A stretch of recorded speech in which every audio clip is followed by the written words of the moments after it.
Olá amigos, sejam bem-vindos a mais um vídeo do meu canal. Eu sou o Lucas Knaip e vamos falar sobre o Manchester City, que no momento reassume a liderança da Premier League após vencer o Everton por 2-0, 2 gols de Erling Haaland.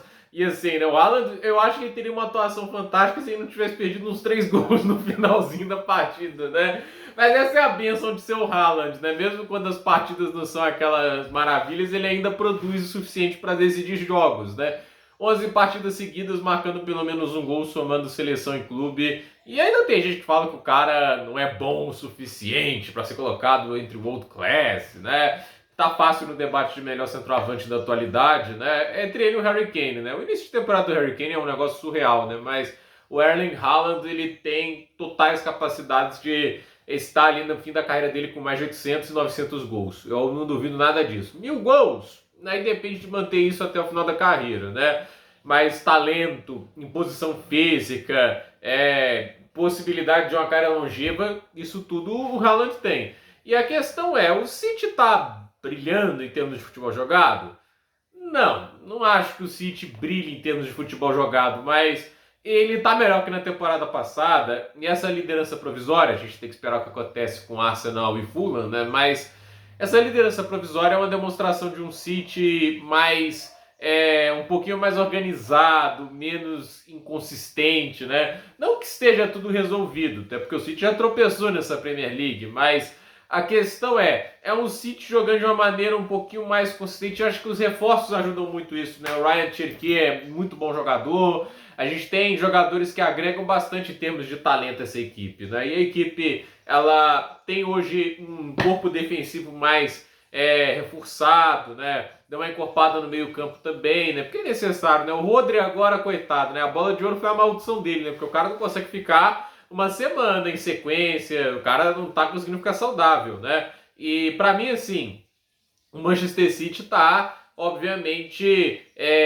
crescendo com os jogadores atuais, conseguindo se ajustar. E eu acho que existe uma pressão extra no Haaland com a lesão do Marmoush, né? Porque não tem ninguém para jogar no lugar dele, né? Haaland machuca, quem que vai jogar de centroavante? Era para ser o Omar Marmoush, mas Marmoush machucado, tem que ser o Haaland e o cara tá ali produzindo, né? O Marmoush é uma alternativa, mas a questão tem que jogar o tempo todo, joga sem parar, aí só talvez na Copa da Liga Inglesa coloca alguém na base, mas ele entrega, né? Ele entrega o desempenho. E o Everton, assim, é o time do David Moyes, é o time do contra-ataque, é o time da transição.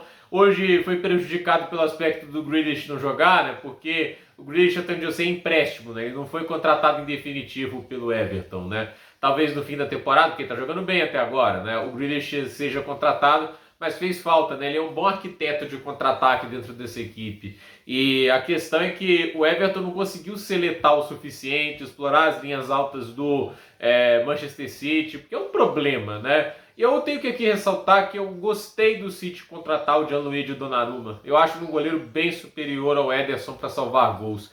As pessoas elas subestimam muito isso, né? Mas o Ederson não era um goleiro confiável para salvar gols. Ele era muito melhor em distribuição de pé, jogo com pé. E achei ele superestimadíssimo com as mãos. Inclusive, assim, ele é tão bom com os pés que eu acho que aqui é tudo bem imprensa brasileira, né? Eles não vão falar isso do Ederson, né? Mas a verdade é que, assim, muita gente fala que a diferença, que essa troca foi ruim, né? Que, nossa, o Donnarumma não sabe jogar com os pés e com as mãos ainda é tão superior ao Ederson. E não é pouco, tá? Tipo, é uma diferença muito grande. Não à toa, assim, tipo, muita gente fala da grande atuação do Ederson na final da Champions contra a Inter de Milão. Se a gente olhar os chutes ali, não é nada que o Donnarumma não faria, entende, né? Mas tem momentos que você vê o grande goleiro aparecendo. Eu acho que o City agora tem um goleiro, a meu ver, muito acima em termos de salvar o time nos momentos difíceis. O jogo com os pés é, obviamente, uma questão muito importante para o Guardiola, etc., mas eu acho que isso é uma coisa que você consegue contornar muito mais do que o goleiro que, assim, não tem aquele algo mais para evitar um gol, posicionar-se melhor. Eu acho que o Donnarumma passa mais segurança, né? E isso é muito importante. Então, é o City vencendo, é o City indo a 17 pontos, jogando a pressão tanto para o Arsenal como para o Liverpool. Então, gente, por esse vídeo é isso. Nos comentários, deixe seu like, se inscreva no canal, compartilhe esse vídeo e até o próximo vídeo.